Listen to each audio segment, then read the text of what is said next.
韩国电影《机不可失》在台湾上映1周，全台票房突破3000万台币。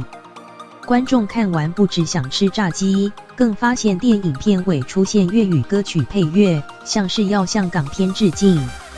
导演坦诚，以前非常喜欢看周星驰电影，因此希望带给观众80、90年代香港电影的幽默感。电影《机不可失》埋伏，生鸡肉50只，鸡肉50，这个是我放错的5个警察卧底为了抓毒贩，竟然开启炸鸡店。韩国电影《机不可失》在台湾上映1个星期，票房达到3000万台币，荒唐剧情笑翻观众。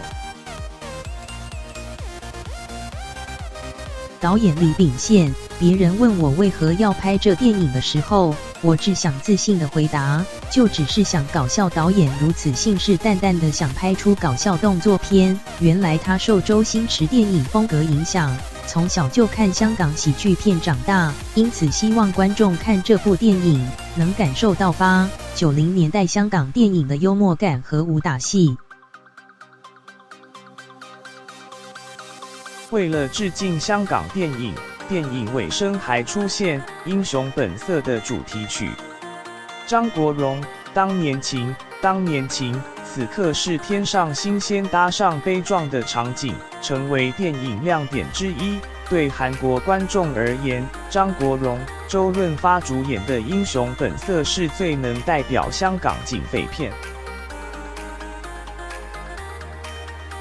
无论是还原1980年韩国时空背景的《请回答1988》，或是描述监狱的《机智牢房》，《